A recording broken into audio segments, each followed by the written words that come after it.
Today, we're going to talk about grant management with Ansley Fender.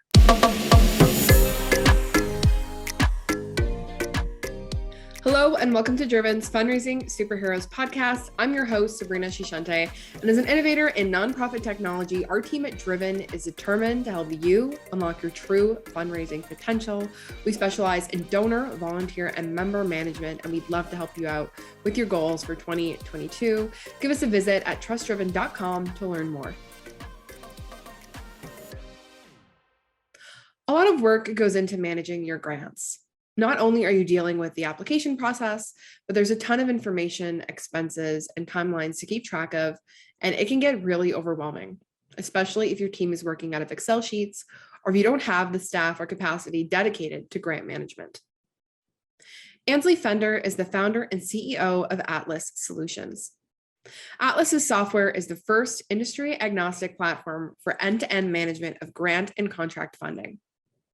Ansley joins us on the show to give her tips on grant management, and we are so excited to have her here today. So thank you, Ansley, for joining us. Yeah, thanks so much for having me. So can you start us off by sharing a bit about your story and what inspired you to start Atlas? Yeah, absolutely. So I am a born and raised classical musician. So I spent a lot of time growing up in and around nonprofits, especially arts nonprofits. And I was a dancer for a long time. So that was just my world, and grew up doing fundraisers and different things like that. And so I went to college for music, and I got injured during my sophomore year of college. And so I was looking for another major, and I literally was like, I have 2 weeks to decide. So I don't know, let's just pick something where my arts credits will transfer. And so arts management is what I went with, literally on a whim. And it's basically nonprofit management with an arts minor. So I was like, all right, I know some things about this. This sounds moderately interesting.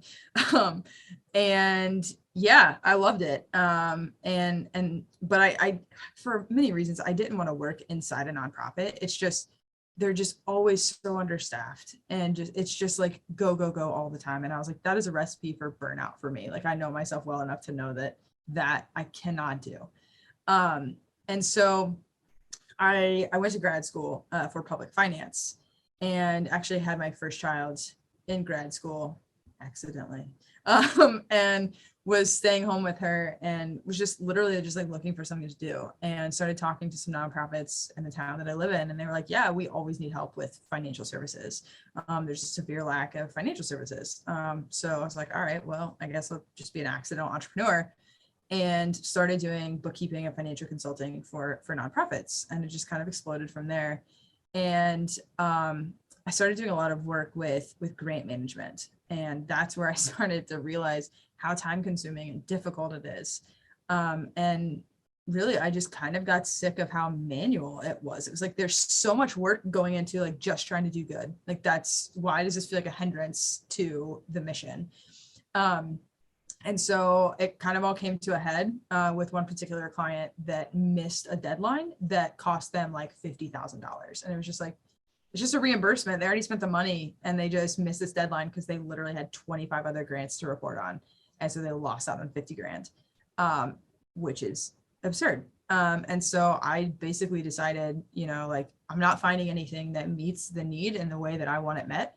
So I guess I'll just build one. And that's literally how Atlas started. Wow. Yeah, that's super interesting. That's kind of how any really great idea starts, is you just find a need and you're like, I'm going to create a solution. This is what's going to, and it works too, because you have both sides of understanding the process. And also, I guess, growing up as a musician, you understood like what it was from the other side. Yeah. And I mean, it's a multi-trillion-dollar industry. If I'm having the same problem, there are lots of other people having the same problem. And I mean, not even just like in the US where we are, like, it's everywhere. And it gets even worse if like countries are giving to other countries, or like, nonprofits in one country. It's just like, it's a global problem.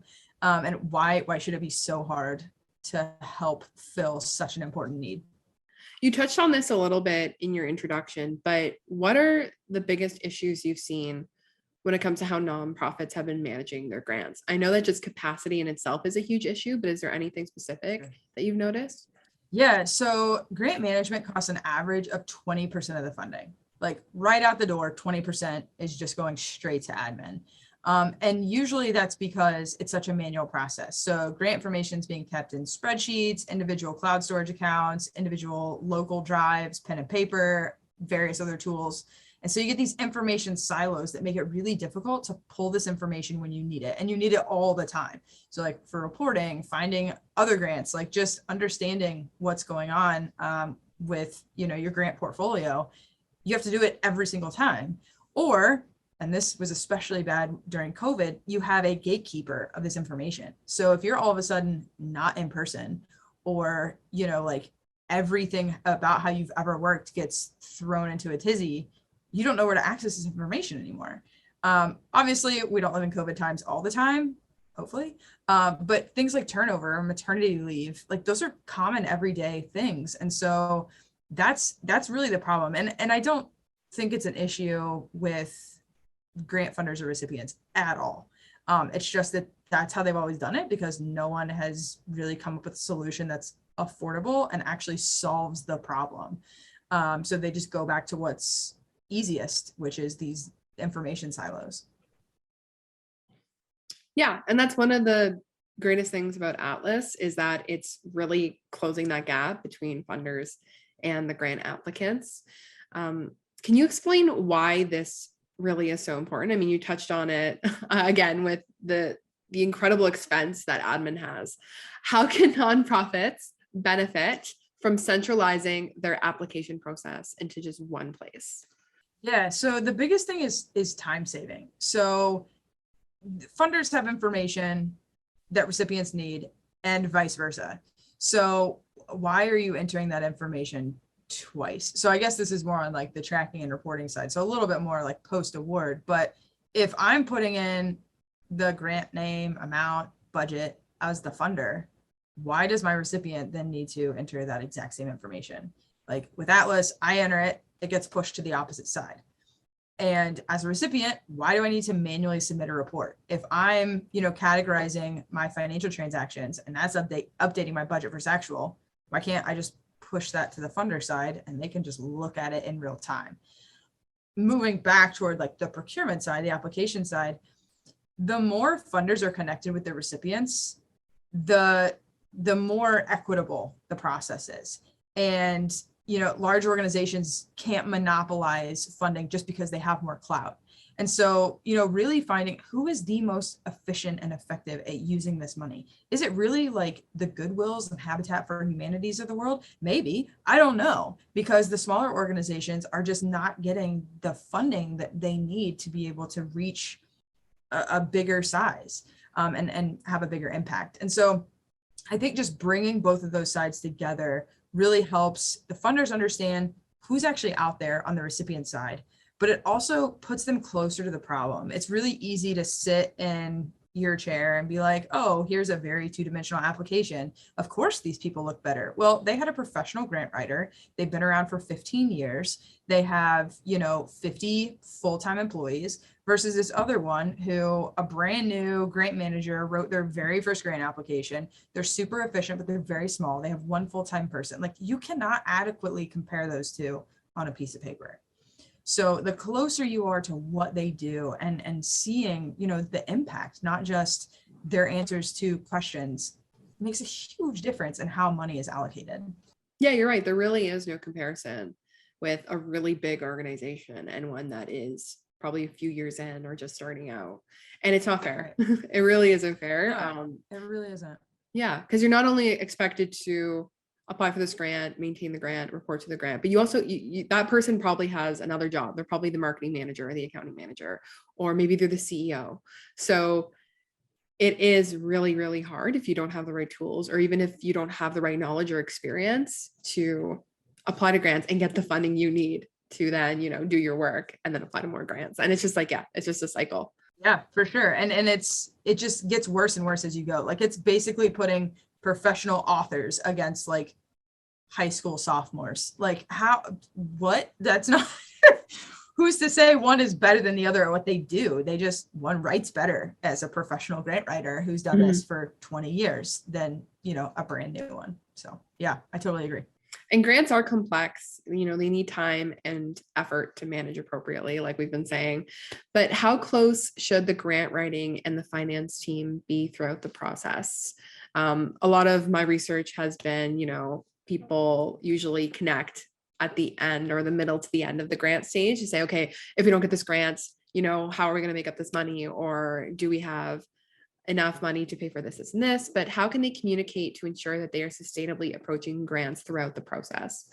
Yeah, so I think there's a couple of different ways. So the first one is really looking into the future at where your shortfall is going to be. If your budget is $1 million and you can only raise $250,000, you have a $750,000 shortfall. You need to know that a year in advance, because grants take a long time to apply and hear back.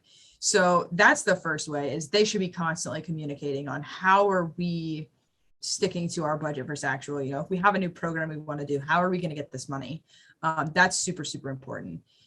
The next part is in actually like applying for the grant. So it's great to go after $1 million federal grant, but how successful have you been at that before? If this is your first time, don't put all your eggs in one basket. If you have a 20% conversion rate, don't put all your eggs in one basket. Large grants are really, really hard to get. So, making sure that you're looking at things that you can get versus things that might be a reach, but allocating your internal resources to make sure you can apply for things that are more likely to convert, but also understanding sort of, because it's so time consuming, what's that sort of mental cost benefit analysis? If I'm applying for a $5,000 grant and it's going to take me a week to write the application and I have to report on a monthly basis, you're going to lose money on that grant for sure. So just knowing all of those moving parts before you put, pen to paper on the actual grant application is really important, because you can be spinning your wheels and not even know it. And those little tiny grants that have those ridiculous reporting requirements, they need to learn that's not going to work. And the only way they know that is if people stop applying. So yeah, I mean, it's kind of, voting with your time. But it's hard. There's a lot of interplay between grant writing and finance. Yeah, we talked a lot about silos on the podcast, and the more and more conversations I have, the more important I'm realizing that you just need like communication across the board, across all departments, because you never know that, who in your organization is going to be able to have the answer to what you're struggling with. And right. The other interesting thing is that people are complex. They're more than just their positions. And so somebody in your organization could be working in accounting, but maybe they've applied, their previous job was as a grant writer, random, perfectly in tune with what you need help with. Right. So yeah, I totally agree. I think that, communication 100% is needed, and planning ahead for every scenario. Yeah. Like a Murphy's Law situation. Yeah. Because if Murphy's Law hits anything, it's the nonprofit industry for sure. Oh, definitely. So there's also a lot to keep track of in terms of just information, the grants you're applying for, the deadlines, the contact information. How should organizations be organizing this info and grant history within their nonprofit? I mean, I'm biased, but with Atlas, of course. But no, I mean, so I like to compare nonprofits to startups, because nonprofits are like startups. They're constantly running out of money. They are usually not selling a product. Like in the case of a startup, they may not be selling a product yet, but they need external financing a lot of times. And that's exactly what nonprofits are getting through donations and grants. It's literally external financing. So, from a startup's perspective, they would never keep track of this information in a spreadsheet or on a piece of paper, just because they're tech companies. They are wired to use technology. Nonprofits are typically not wired that way for a whole host of reasons, and that's not a slight to the industry. That's just how it typically is. And so they need to get off the spreadsheets. Not that, I mean, I love spreadsheets. They're my happy place, but you can't pull information from a lot of different places and distill it and run analytics. I mean, unless you are a, Excel wizard, which those people do exist, and hats off to them. But unless you have that person internally, that is not the place for you to go. So that is actually a question that we thought a lot about when we were coming up with the feature set for Atlas. And so one of the things that we have in the system is actually tracking where things are in sort of a sales pipeline, like a grant pipeline. It's sort of a reverse sales pipeline. And, what are we thinking of applying for someday? What are we applying for now? Where is it in the application process? Have we just looked at it? Have we actually applied for it? Have we, won it, lost it? And all of that sort of feeds into conversion rates that we actually report within the system too. So, okay, our conversion rate, our federal grants, 0. Community foundations, 100%. So apply for the community foundation grants, even if they're, for less money. And so all of this is sort of pushing the industry into sort of a data analytics territory, which is not somewhere they've ever been. And that's really what we're pushing with Atlas, is how can we take information that we have that we've just never been able to access in a meaningful way because it's been in so many different places. So yeah, that's the biggest thing, is just putting it in a place that you can run data analytics and look at it in tons of different ways, in 3-dimensional, like take a ball and turn it around, like see different sides of the problem, which they've never been able to do before. Yeah, having that 360 view is critical. I mean, again, we may be biased because at Driven, we also deal with software data analytics. Yeah. But yeah, when I was going through the software, I was like, how could you do this on an Excel sheet? It's really hard. And unless, like you said, you have this incredible godlike knowledge of Excel, which I've yet to meet a person who does. I have, but it's yeah. And I mean, even if they do, how do you have a giant spreadsheet for the hundreds of grants that you've gotten over the last 20 years? Like, that's the problem. Even if you have that godlike knowledge for one spreadsheet, you have to reproduce that in multiple spreadsheets. And then you have to have another one that pulls this information, which spreadsheets don't do. So you have to manually enter it. And yeah, that's where the whole system breaks down. Oh, totally. You need a system that will simplify it for you, because it goes back to that whole saving time, 20% of the funds, but how much of your time is being put into this as well? Like, are you going to be going through all these spreadsheets and finding the information you need? It's not only frustrating, but you could be using that in such a better way. Yeah.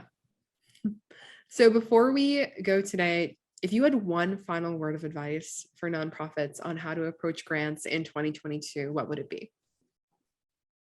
I think it would be to take a serious look at how COVID has changed things. I don't think we're going to go back. I know for us stateside, federal funding has exploded for getting people to as close to a pre-COVID state as possible. And so being able to give your value proposition to a post-COVID world is very, very important. And part of that is that economic development is exploding. It's about to have a heyday because so many local governments realized we are not prepared, like at all, for any sort of, domestic issue, much less a global issue that affects everyone. So, how do you fit into that? How can you tell your community that you are invaluable? If you didn't exist, COVID would have been harder, or going forward, your community would be worse off without you. And so I think that's a really important play. The other part of that is because economic development has gotten so big, organizations have started pairing up and saying, hey, so individually, we may not be able to make a massive difference, but together, we're it. So if there's another organization you can piggyback off of, or a local government entity that you can piggyback off of to tell, a larger province or, the country as a whole, you need us, that can really be your ticket to earning that clout that would take years to get. So think like a startup, like figure out how you can fit whatever it is you do into the bigger picture, or are there small pivots that you can make that will help your longevity? Because nonprofits are going to go out of business if they cannot find a way to create a path for themselves. COVID really has changed. And again, like every conversation seems to be around how can we move forward, but also what are the ways that we should not go back to? Because things weren't working, and this made it clear that things weren't working. And I feel like there's some people who are still trying to go back to like normal as it was 2, 3, 4 years ago. And it's not going to happen. Yeah, for sure. I agree. And I mean, I agree that some things shouldn't go back. So yeah, I mean, I like working from home. And I think nonprofits need to adapt to that as well in whatever way they can. I mean, obviously services are very much in person for some of them, but do they have to be? So I think questioning everything is really, really important. Amazing. Well, thank you so much again for joining me. So the audience knows, what is the best way to get in touch with you? Yeah, so you can just search on the, like, our URL is getatlassolutions.com. We're going to be doing our full public launch early next year. So definitely reach out if you have questions before that, or if you want to beta test it. If you want to find out about the feature set, comment on it. We're definitely taking lots of customer feedback, whatever we can get, to just build the best product we can. Well, thank you again, Ansley, for joining me on the show. For those listening, I have linked all of Ansley's resources in the description box, how to connect with her on LinkedIn, as well as her company's website, Atlas Solutions. There you can learn more about their software and understand how to streamline your grant management process. And if you're interested in staying updated on everything fundraising superheroes and learning more about us at Driven, you can give us a visit at trustdriven.com. We would love to have you join the Driven family and sign up for our monthly e-newsletter. And you can do so on the website. Thank you so much for listening, and we'll see you next time on the Fundraising Superheroes podcast.